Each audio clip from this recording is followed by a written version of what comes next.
Well, I'm thrilled to welcome Debs as our guest speaker from the Durham University. Welcome and thank you for agreeing to talk about how Durham have personalised your staff survey journey.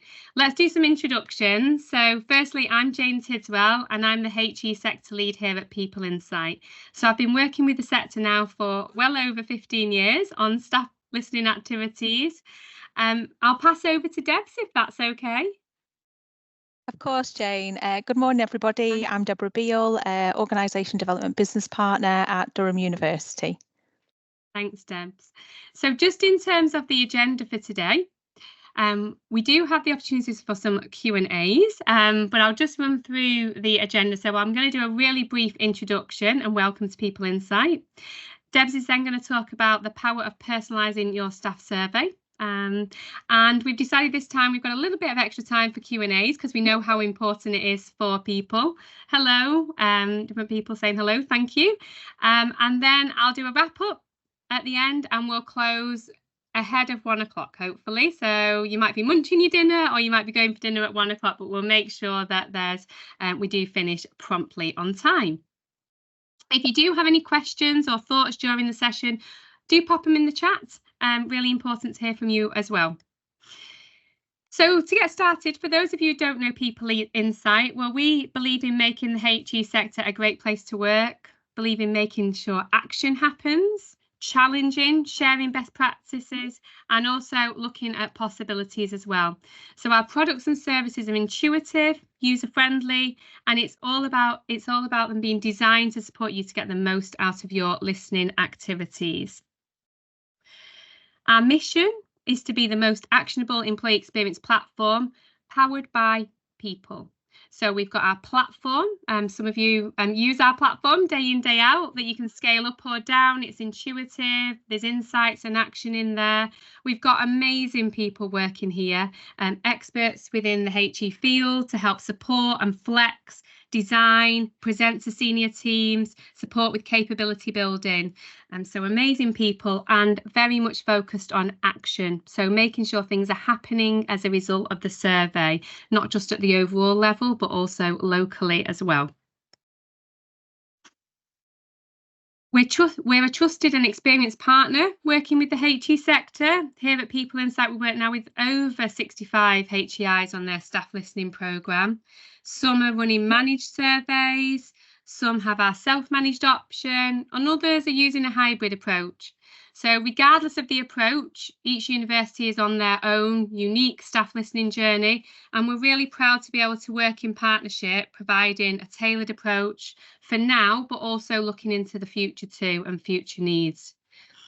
Working with the sector obviously means that we have the strongest and most robust HE benchmarks in the industry, being able to provide a current overall HE benchmark, but also specific benchmarks too. So for London universities, Russell Group, Post-92, Pre-92, which is all about helping to put results into context. Working with so many universities also means that we can share good practice, which is what we're doing today. And it means we can support with creating a HE community as we're doing. So we're learning, growing and developing together. Working with the sector means we can listen to the sector needs and also work on new developments and enhancements, which in many ways we can crowdsource ideas, see what people want going forward, so we can build that into our roadmap and our developments. So there's lots of exciting developments happening, and I'll talk a little bit about them later on down the line, including flexible benchmarking. I hear a yippee coming from some audience members, dashboard enhancements and some new questions that we've got to. And we do really genuinely love sharing best practice and recognising outstanding workplaces. So we have case studies looking at individual organisations and the journey that they're on. We also look at sector insights too. So recently pulling together the UCA reports to look at trends within the sector. And obviously trends change as well. So our benchmarking is changing over time. So we're constantly looking at sector updates. We've got blogs. We have our webinars. These webinars we're on now that we run every other month. We've got our next one already scheduled for June time. And we're really happy that we're at the UHR event this year as well. In May, we've got a slot with the University of Nottingham. So if you are going to that event, we will be present and talking at 12:15 on the Wednesday slot. And we do also have our Higher Education Outstanding Workplace Award. So this is recognition of great practice that we see, and we need to hit some certain milestones in order to be able to recognise that workplace.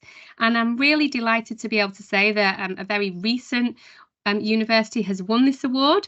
I'm not able to disclose the name just yet, but just to say it is possible. We do have some universities that reach them goals, and hopefully I will be sharing their journey and their information pretty soon with you once they've confirmed we can share externally.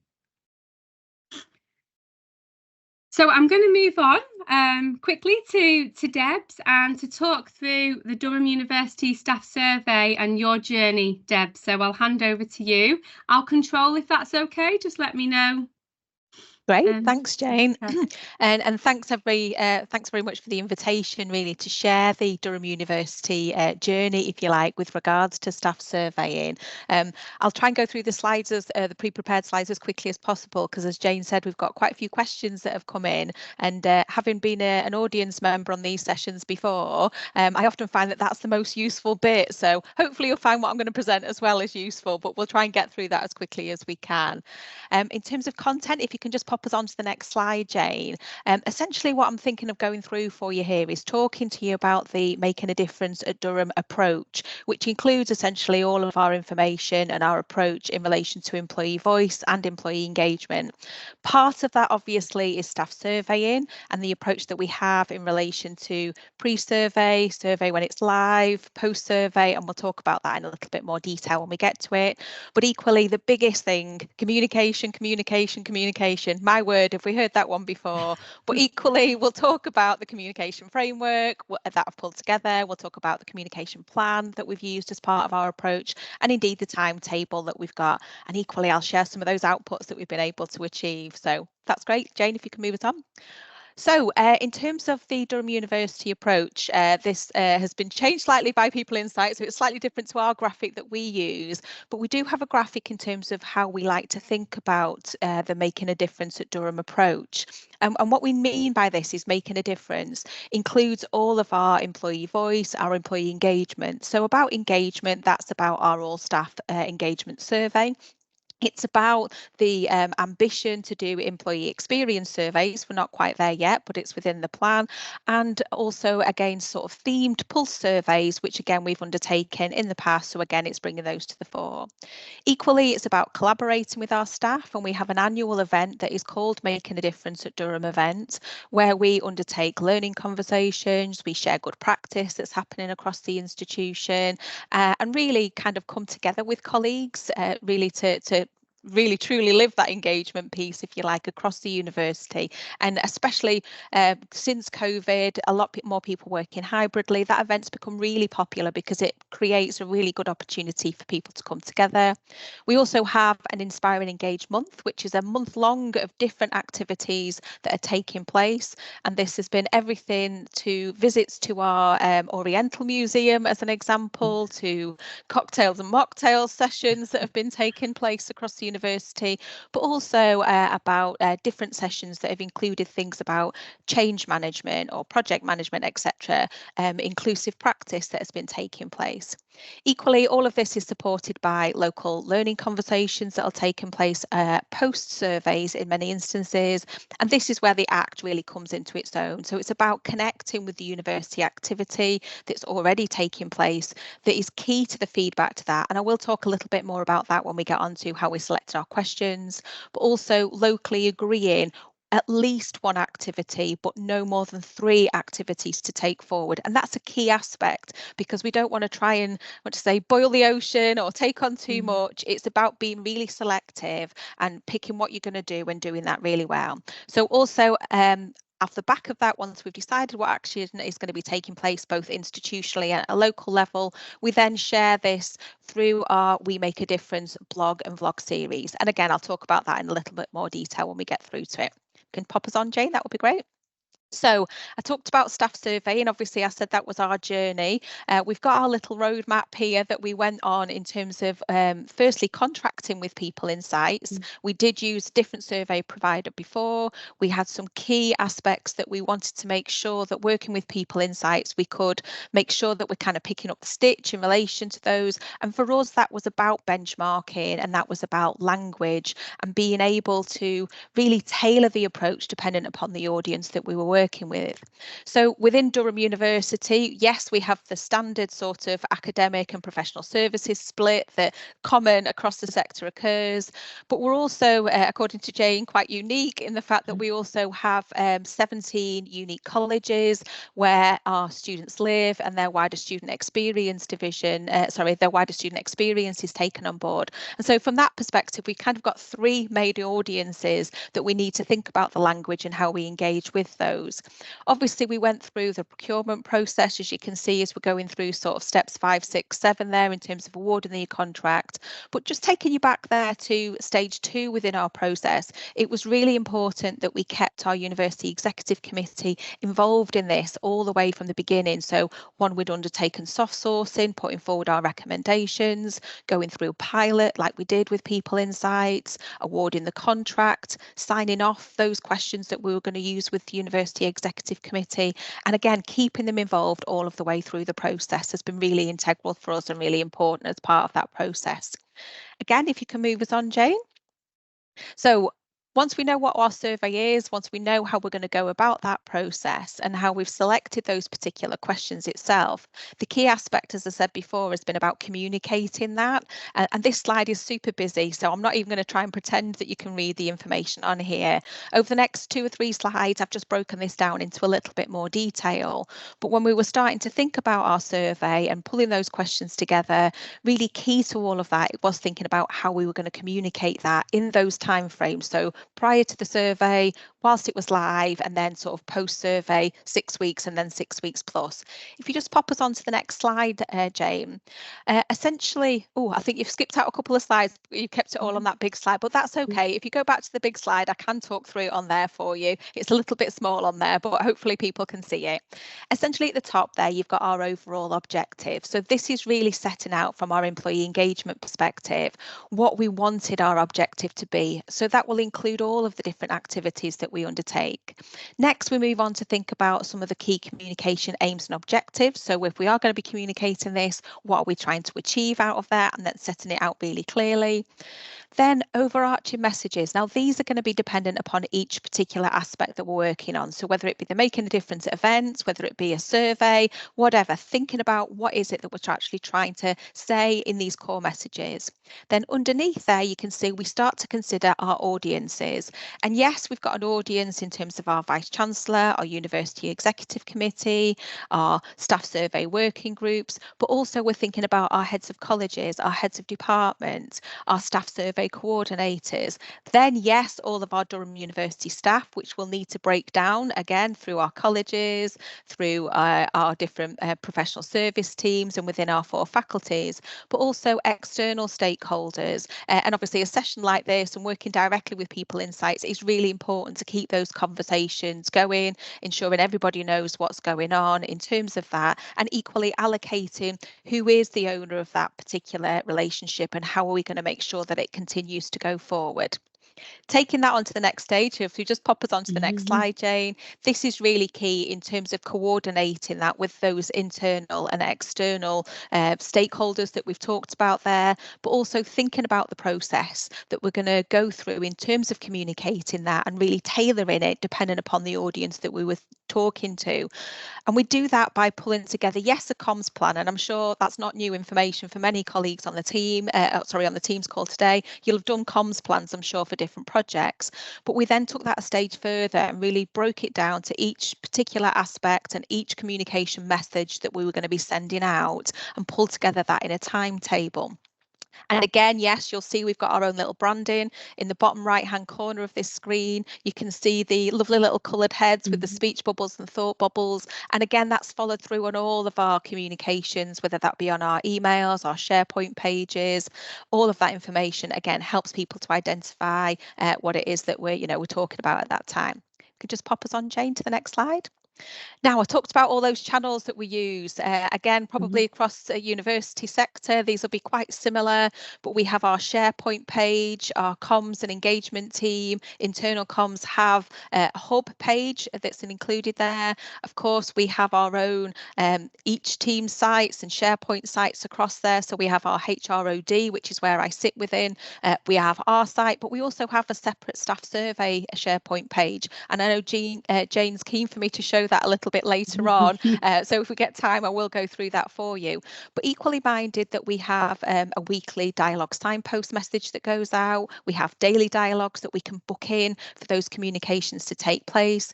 We have a monthly magazine in terms of a dialogue magazine that comes out. And we also, again, like many universities, have digital display screens where we've not only just put digital displays up there, but we've also used digital animations to be able to talk through the whole process of what's been happening, and those have carried through onto our SharePoint pages as well. So we're really trying to permeate every single channel that we can in relation to that. So if you can just take us on to the next slide, Jane. So this is probably more traditional, the comms plans that most colleagues will be most used to. This has just been setting out our objectives about what we're trying to achieve, thinking about the key messages that we want to send out. But again, this tailoring comes to all of those different stakeholder groups. Who are our audience? What are we trying to do for that particular audience? What are we trying to engage them to encourage participation? Is it about keeping them informed? And again, making sure all of the time that we're working with our internal comms team to make sure and bring that to life with a good guide and steer from them as well. Thanks, Jane, if you can move us on. So we've got our comms framework, we've got our comms plan that was probably more traditional. We then break this down into a comms timetable. Again, this is probably a little bit small on the screen for you to see, but essentially this is an Excel spreadsheet and it looks to outline in each of those 4 time periods. So prior to the survey, once the survey's live, which is the example that I've got a big snapshot from here, then post-survey up to 6 weeks, and then post-survey after 6 weeks. But we break down what date is it going to be going out, what content is going to be used, what channel are we actually going to use, who is it that's leading on that, what the activity is, and then resource linking that so that when we run this type of activity again, we can always go back to our previous content and think, right, what do we need to update? What do we want to nudge forward? What do we want to try a different way of communicating that in? And if we just look at some of the examples that we used when our survey was live, we had digital screens used across the institution. We had our digital screen and our share pages obviously linked with all of that information. We had our HODS email, which are heads of service, both within colleges, professional services and academic services. And this is a briefing note that we sent out with the key information. We had our all staff email that was sent from our Vice-Chancellor inviting colleagues to take part in the survey. We had our Durham University SharePoint hub page with the lead story talking about the staff survey. Equally, with regards to that, we had our infographics taking place on all of our digital screens across the university. And for our college staff, we have fully catered colleges at the Durham University. So many of our catering staff and our operations teams within those 17 colleges don't actually log on to their computer every day. So we did a series of drop-in sessions where they could use the QR code that was provided by People Insights and simply put in their user ID from their computer login to be able to access the survey itself. And that has been really successful for us as part of that. Again, thinking about the audiences that we're working with, thinking about how we can best engage them. Again, if you pop us onto the next slide, Jane. So all of this resulted in us being able to get a 60% response rate across our institution, which perhaps isn't quite at the award stage yet, Jane, in terms of that. But For us, this is a significant move forward. So in our last survey, which took place in 2021, we achieved a 52% response rate. And again, that was probably quite common within Russell Group institutions as a response rate. But actually for us to be able to achieve 60% response rate, that's a big increase of 8% over those. Equally, it's really fair to actually disclose in the last survey in 2021, we didn't include our postgraduate researchers and we didn't include our flexible fixed term contractors. And again, that's why it's really important when we start to look at those, we can see that they are obviously, key in terms of being included within the survey itself, but they weren't big responders, I've got to be honest, as part of this survey. So if we were looking in terms of not including those colleagues with regards to this, then we would have had probably nearer that 70%, that magic 70% response rate in relation to that. Again, it's really important that we look at our response rates both in terms of academic and professional services. And again, it's not unusual that our academic colleagues don't respond as vehemently and as quickly, if you like, as our professional service colleagues. But actually, across all 4 of our faculties that we have in Durham, we saw an increase in response rate this time. So again, that's really positive news for us and for us to be moving in the right direction with regards to this. So all of the activity that we're undertaking is obviously having quite a positive impact. Well, that's the game we're playing anyway. If you can move us on to the next slide, Jane. Okay, so this will be quite common, probably most colleagues, if you've done a survey at People Insights, will recognise this. This is the action plan record. And again, really significantly, this is kind of the next steps and where we're currently at. So we closed our survey at the end of February. We've been extremely busy working with our university executive community and sharing the results with them. And indeed, just last week, we sent out our university-wide report across the institution. And next week, we'll be sending out both local reports and access to the People Insights dashboard so that people can log on and start to log these action plans and be able to take those forward. Part of that whole process, if we move on to the next slide, Jane, has been really about providing our local teams with sort of templates and resources to be able to share those local results. So we have pulled together a navigation aid to help managers and local heads of department do just that. Equally, we've provided an agenda so that we can say, hey, look, if you're not sure how to tackle this conversation, here's a suggestion for you. Equally, we've provided a PowerPoint template so that colleagues can just copy and paste their information into the session notes, into the PowerPoint notes, and obviously then they can present to their teams. And equally, we've said, have a communication plan. Think about how you're going to keep your teams included of what's going on and what's actually taking part across the survey itself after it's closed. And then if you move us on to the next slide, these are just some examples, I think, Jane, here of those things. So this is really thinking beyond our actions that have been taking place and thinking, beyond firstly putting in those 1 to 3 actions. So we will be having a vlog and blog series like we've done previously. And these are literally short stories that are saying what 1 or 3 actions are you going to take forward, which will be our stage 1. And then stage 2, looking by the end of December, that we will have some vlog and blog stories to be able to say what has happened as a result of the actions that have taken from the staff survey itself. So I'll pause there, Jane, and I think that's probably enough for the time being, because I know we've got lots of questions, haven't we? We have indeed. It's good. Thank you. Like, there's so much effort and work that's gone in today, and it's just been amazing to be part of this journey. And I think, the key that you said right at the beginning was communication, and right from the start we could see there was so much already, and so much that you were working on. I don't know if you've got the opportunity to share your intranet site, and if you wanted to, but I was so impressed working with Debs and the team when she's shown me their intranet site, where they had lots of vlogs and videos and blogs, and it was so engaging. And I said, I want to show other people in the sector how engaging your area is, because I as a manager would want to go in and have a look at some of these videos. So if I stop sharing for a minute, Debs, can you have a go?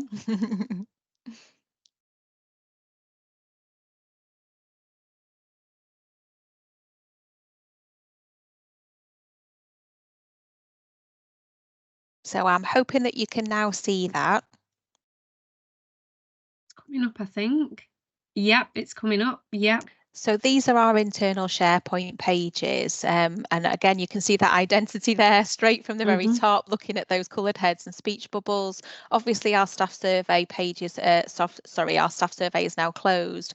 But underneath here, you can see our institutional level report and our comments analysis report. But equally, as Jane was saying on here, we've re-recorded or pre-recorded an oversights Q&A between Kate, Pritchard and myself talking about some of the high-level overview results of the staff survey, and on the right-hand side here you can see the animation in relation to that. Likewise, because I'm looking at this at a laptop at the moment, we've got our key areas of focus from across the university, but also from a university perspective, we do have all of the different tools and resources that are actually taking place from a university perspective. So if we look in here, all of those templates that I was talking about just a moment ago, they're all in here. So each of the different phases. Oh, yeah. I think I've clicked onto something there. I didn't quite mean to do that. Let's go back to the SharePoint page. There we go. Well, anyway, the manager's toolkit and resources is available in there. Equally, all of the information that we've got for each of the different 4 stages does. Let's see if we can get down to the stage 4. Here we go. So in here, we've got all of those different templates that I was talking about when we've got different sessions that are actually taking place. All of those are obviously communicated on here so that any of our managers and staff obviously can see what's actually taking place, and they're all linked on here as well. Equally, from our perspective, going back onto the staff survey pages, Jane, I talked about those vlog and blog series. We've got access to all of the vlogs and blogs that took place as part of our 2021 survey. So again, how we've made a difference since 2021 was part of our pre-survey communications. And again, that was really important to us to be able to share both the videos between myself and our HR director, and also local teams. I think our CIS team did a vlog. We also had different activities that were taking place across there as well. And you can see there's the Making a Difference event and the Inspire and Engage across the community itself. So there's lots of activity that has been taking place. I'll stop sharing now. Yeah, no, it's fantastic to see, I think, just to share, because certainly I've noticed a really big difference in terms of the communication, the use of videos, the use of the staff web pages, and this has just been a great opportunity to see what you're doing, you know, locally. So we'll move on, and we have got quite a lot of question and answers. So if you have got any questions that you would like to ask, then please do. I will just put my screen back on. Bear with me. Pop them in the chat if there's anything that comes through.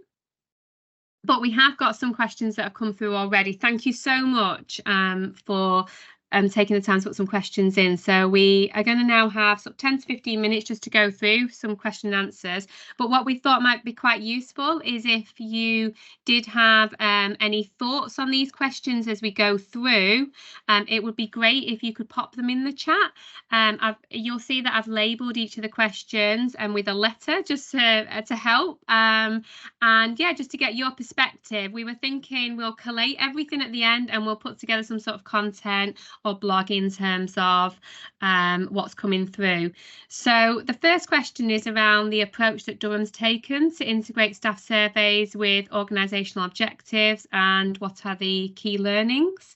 So Debs, that would be a great opportunity for you. So integrating the staff surveys with obviously organisational objectives, that was really key for us, both when we were going through the soft sourcing, the tendering. As mentioned earlier, that really key for us was to think about benchmarking across the sector. But equally, when we started to look at those questions and we asked people insights to provide us with all of the questions that were had available benchmarks, both from a HEI and Russell Group perspective, we also then looked at those in relation to our university committee objectives. And happily, we'd had our strategy refresh last year. So we were able to look at those, look at the key areas of focus that we'd had from our last survey and the progress that we'd made. And we had University Executive Committee strategic leads for each of those areas. So we shared the questions with that designation of University Executive Committee members, looked at the refreshed strategy and actually said, these are the questions that we can benchmark against. Are there any additional questions that we would like to add into this to align with that?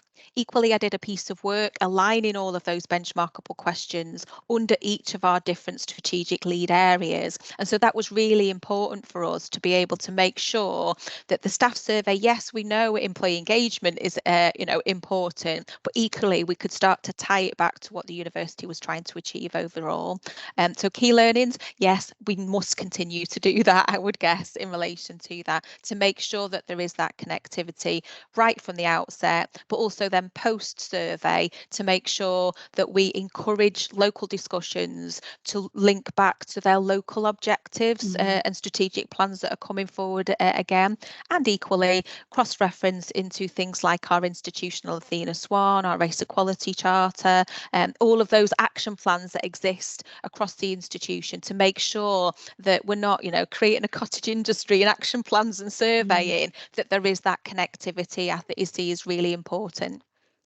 Yeah, thank you. I hope that answered the question for the person that put that forward. But so any thoughts or comments on that, pop it in the chat on that question as well if you've got any learnings.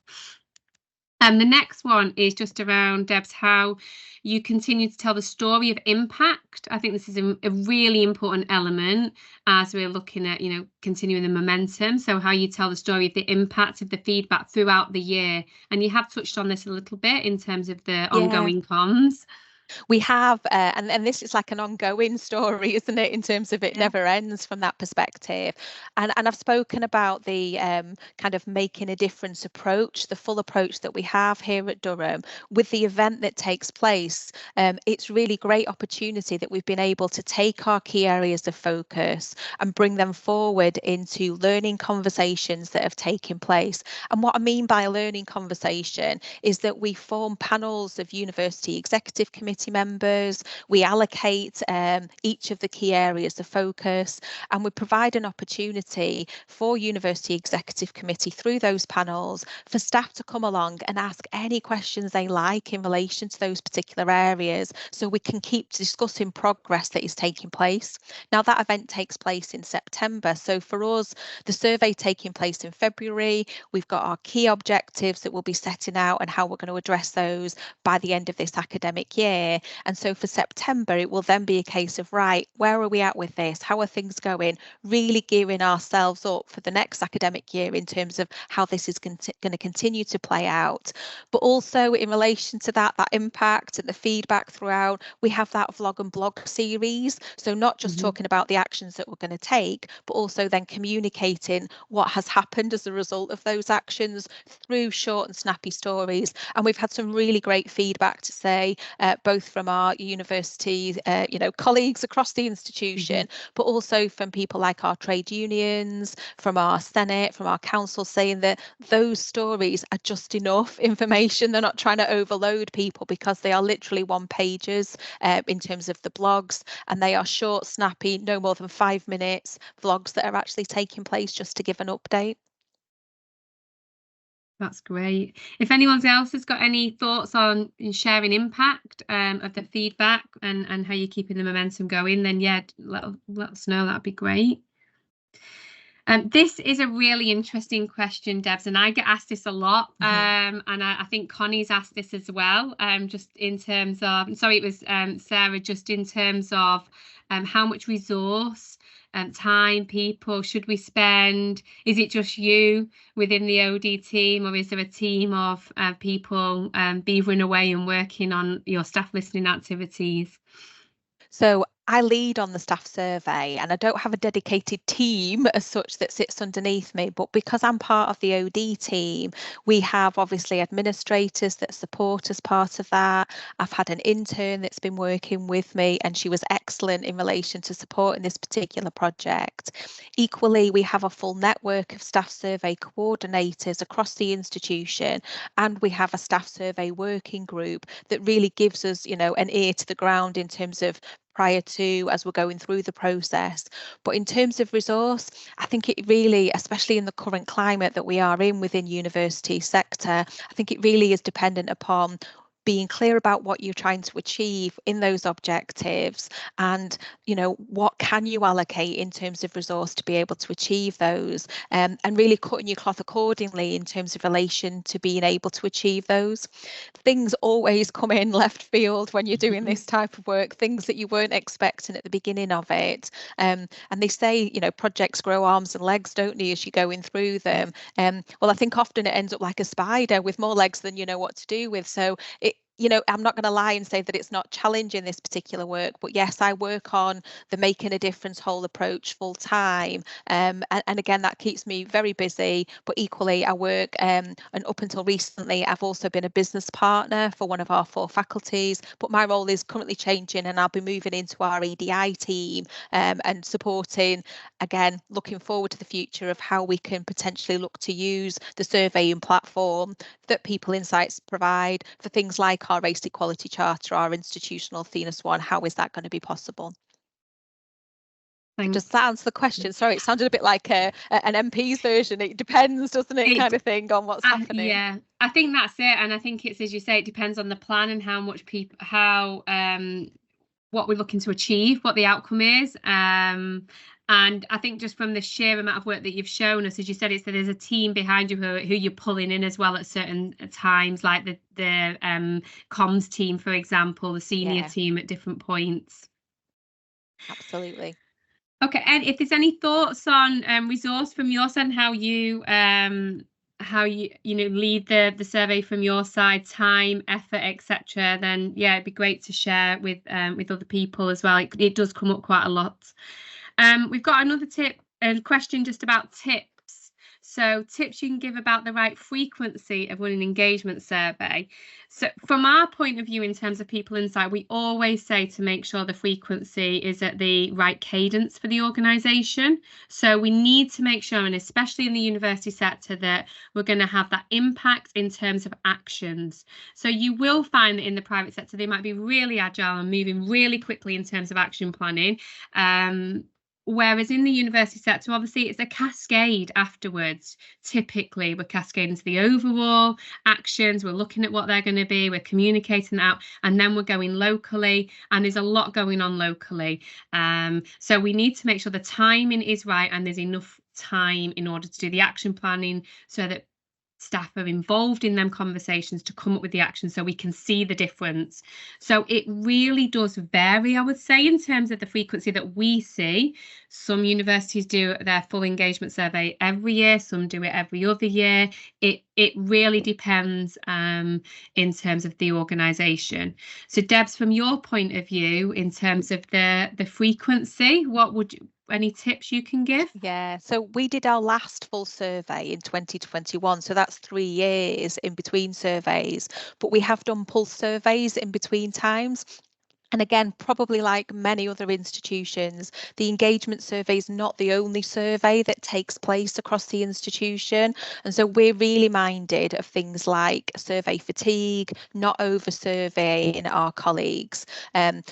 Like many institutions, for example, we've adopted hybrid working since the COVID pandemic, and we undertook surveys in relation to that. And that was really important for us to make sure that when we're conducting surveys, as I said earlier, employee experience and our engagement scores is important, like Jane said as well, about taking action in relation to those. But actually those pulse surveys have been really significant for us to be able to, again, move with where we've needed to with what's been happening across the institution. So that's how we approach it. And again, I think that's going to be somewhat of a moving picture when we potentially start to look at maybe some of those experience surveys and how that can kind of play out into the future.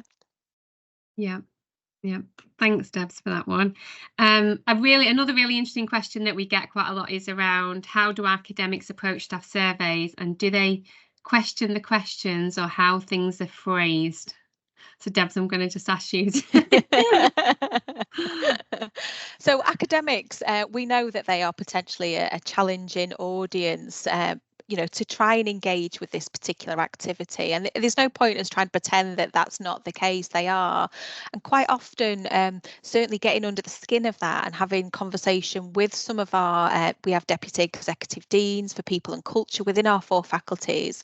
What we found in terms of talking to our academic staff is that they, as it says there, do they like to question the questions? Absolutely. But quite commonly, that's because academics come from a place that they use surveys to inform research. And actually, the staff survey, in terms of an engagement survey, is using a survey to, inform action. So there's a slightly different outcome that's looking to be achieved in regards to the survey. But actually engaging with our academic colleagues, having those conversations preemptively is something that, again, has been, important to have. We've seen, movement in terms of each of our 4 faculties. But as you can see from our response rates, it's not the end of the story. There's still work that we've got to do within there. And obviously part of that will be showing that action is taking place and continuing to, engage with our academic audiences. It's still a nut we're trying to crack, I was probably say is the best outcome, but we are definitely working on it. Yeah, and I think, you've rightly so engaged early on, had them conversations, explain where we're going in terms of the questions and what we're looking for outcome-wise too, what's going to happen as a result. So, sorry, Jane, yeah. Go on, yeah, it's fine. No, it's okay. So, and the next one was on Athena Swan and Rec, and you have mentioned a little bit about future plans potentially, but do you include your Athena Swan and Rec questions in the main survey? We haven't done to date, no. I think there are very many of the questions that we included that from a benchmarking perspective naturally have crossover from that perspective. And likewise, when you start to look at, different colleagues and their replying, that will again kind of inform all of that particular information. But that's really something that, there's potential there for us to look at in the future. So sorry, not an awful lot to add at that one at the moment, but Jane, I'll come back if we get that stage and we can talk about it again. Yeah, absolutely. We certainly see that some universities include some Athena Swan and some Rec questions, but obviously they can be quite long. So there might be some of the key questions that are added, or it may be a separate survey that goes through the self-managed platform. So separately, we've had a lot of universities do that.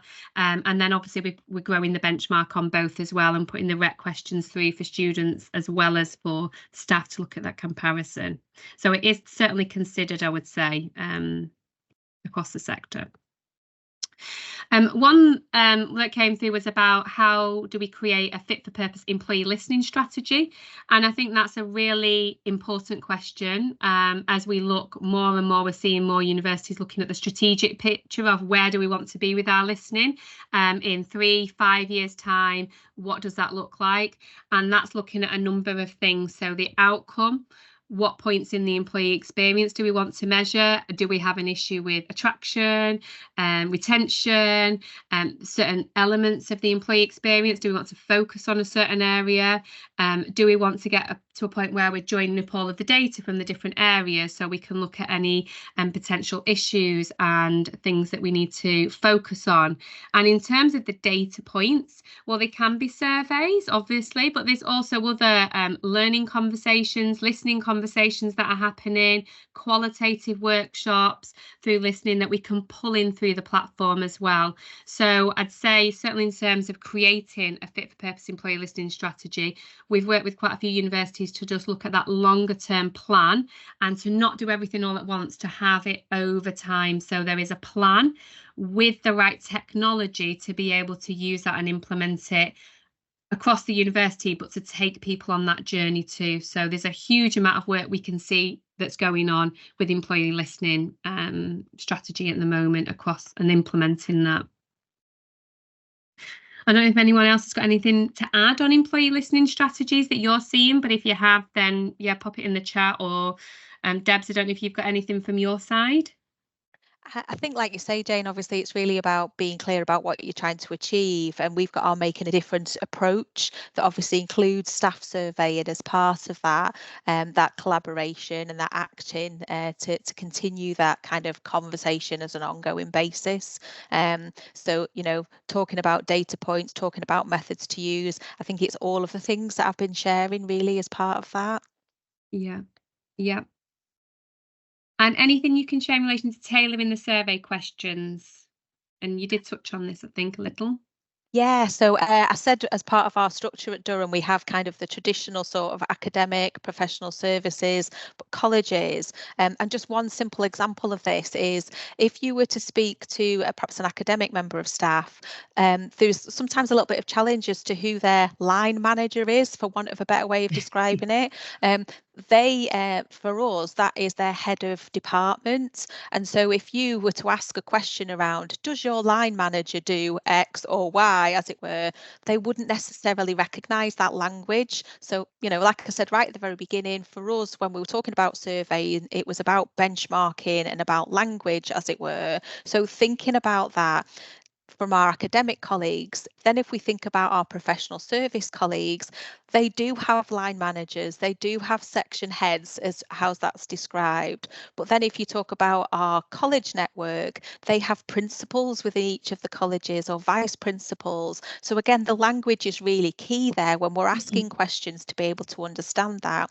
And with the piping, that I think that's the correct term you use, Jane, isn't it? Within the questions, we were able to change that terminology to the questions depending upon who the survey was going to. So it meant that you could actually understand, you know, the question that was being asked of you if you were an academic member of staff, if you were a professional service member of staff, or if you were a member of staff who worked in one of our colleges, then you actually understood the questions that were being asked. Likewise, there was a number of questions within our survey that looked at our university executive committee under leadership, and we put in some pre-text that specifically set out the following questions specifically in relation to our university executive committee. And again, that was really helpful to be able to, you know, help staff, again, our colleagues across the institution, understand who we were asking these questions in connection with, because that's part of it, isn't it? Understanding how they're going to respond in terms of tailoring the service is making sure people actually understand the question that they're being asked. Yeah, absolutely. So when the results come through, you know what they're answering against, definitely. Well, that's it in terms of the questions that we had come through, but there has been a couple in the chat and we've got a few minutes. So a couple that have come through is one, Deb's, around how have you engaged your trade unions during the project? So as part of the trade union engagement, we did pre-survey workshops to sort of talk about everything that would be happening as part of the survey. And one of those pre-survey workshops, we ensured that our unions were invited along to the pre-survey workshops. Likewise, we have, you know, union representatives who are part of our staff cohort, as it were. So they will have been involved in terms of all the communications that were taking place. But now moving into post-survey, we have post-survey insight sessions that are taking place, and again we've specifically earmarked one that we will invite our trade unions along to so that they can hear those insights from people insights yourselves. I think it's Kate again who's going to be delivering those sessions for us, isn't it, Jane? Yeah. So again, that's been really helpful to keep them included as part of the process. Thanks, Debs, for that. I'm just looking now. There's nothing else. Oh, there's one more thing just in terms of your lovely templates that I think Connie saw earlier on, and asking if there's any potential to maybe share some of your aids potentially. It's always good to reach out. So maybe I'll connect you with Connie afterwards, Debs, if that's okay. Thanks. Yeah, of course. Okay, well, if there is any other questions or anything that you think of, do let us know. I'll just move on. We've got some updates to share. Lots going on in People Insight. So I thought I'd just take the next couple of minutes just to share some exciting updates with you. I'm delighted that we've got a University Scotland benchmark that we now have and is live and is being used with some of our Scottish universities. So hopefully you are finding that really interesting and insightful for those who have it in your dashboard. We also have now an Alliance University Group benchmark, because we've been asked by a few universities and we do have enough to be able to create that benchmark. So that has now been produced. I'm really excited by the prospect that we've got a new 360 platform coming up. So we've always offered 360, but we've got a much more slick and insightful 360 platform that we've just been working on. So you've got some screenshots here where we obviously ask people to rate, say, the manager, leader, etc. And then we can look at the difference between how they assess themselves and how their reportees, for example, assess them on different skills and attributes. So we can tailor it, but we do have some ready to go competencies as well. Well, we've got a couple of universities using our 360 platform, but we've got a new revamped platform coming very soon. So if you're interested, let me know. There's also a couple of other things that are happening, which I'm very excited about. We've got our IDEC 2.0 being launched. So it's the PowerPoint summary reports that are having a bit of a refresh and being updated, and with the ability to do some editing as well. So things like the title. I am very, very excited about the prospect of being able to share with the sector flexible benchmarking. It's on my wish list for a long time, and I have always had the vision of being able to provide benchmarks for the arts faculties, departments, the medical departments, the science departments, to be able to see if there's differences across the sector with how the arts department is scoring compared to the science departments, for example. And obviously we've got so much data that we're able to look at creating such flexible benchmarks. So it's a lot more complicated than you may think. So there's a lot of work going on in the background, but it's certainly being worked on, and hopefully we will be able to launch the flexible benchmarking approach in the summertime this year. We've also been embracing AI, and we've got AI coming on our 360 platform very soon, and also the potential, if you wanted to, I know some people are pro and some people are against AI, being able to summarize the comments and actions as well using AI. So that's coming in the summer too. There's some updates to the comparator heat map, and we've got a lovely new life cycle dashboard. So if you're doing joiners or leavers surveys, you can see a lot more easier over time differences that are happening in terms of joiners and leavers, insights and results. We've also got a new comms team that I've not put on here, looking at supporting with comms identity, posters, videos. We're seeing a lot more uptake for videos, a little bit like Debs was showing her videos. So we've got resource to be able to come along, record and edit and create those talking heads as well that you can put on your web pages, for example, staff web pages.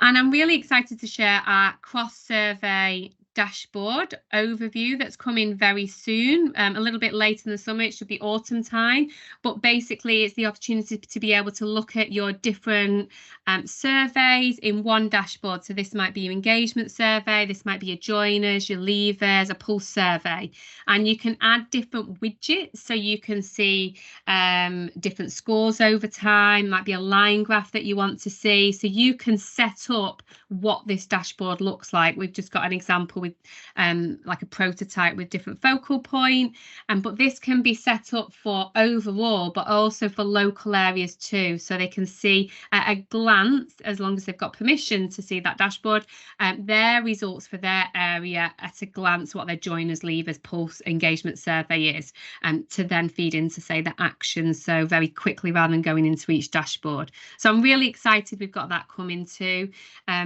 We do a lot in terms of developments, and this is just one of those developments coming down the line. So hopefully there's some thumbs up, and people are looking forward to seeing the cross-survey overview, especially as we're seeing more hybrid clients who are doing more than one survey, lots of surveys in a year, for example. I think this will be really interesting and useful. And then I can't miss out some of the updates from the OD and consultancy team. So we've got 2 new frameworks that are coming. That's questions and workshops that we've been working on creating. One to measure psychological safety. So it's a really important element. Obviously, we need to make sure our environments are psychologically safe, but it's how do we measure them? So we've got a question set now. We've also got some workshops to help. So we're running one actually today with HRBPs to help them to create that psychologically safe environment to support with the staff listening. We've also created, and we've got a really strong question bank that we've tried and tested on listening to staff during change. And I know there's a huge amount of change going on across the sector. So there's some very focused questions that we've got. If anyone was interested, let me know. And as many of you know, we work with Eden Reforestation as a charity partner. So lots of the universities that we work with in terms of survey incentive, it will be 1 tree planted for every survey completed. And it's a local community-based organisation. You can Google it, you can have a look. We've got lots of information on it.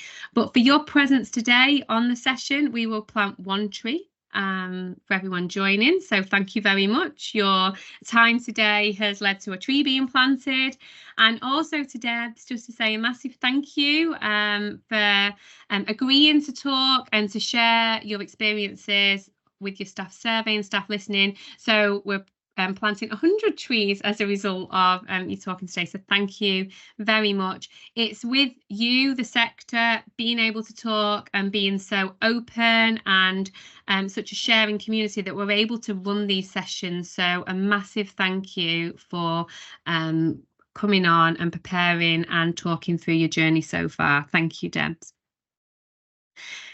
Our next Learn and Share then is scheduled for the 26th of June. We've got UAL talking, so please pop that in your diary, and we'll be sending invites later nearer to the time. If there's any comments, questions, thoughts from the sessions today, or if you'd like to be one of our Learn and Share guests in the future, please drop me a note. Always happy to talk, as most of you know, and to hear from you. So we are a few minutes just before 1, so we'll close there unless there's any final comments or questions that anyone would like to make. I hope you have a good rest of the day, and hopefully I'll see many of you very soon.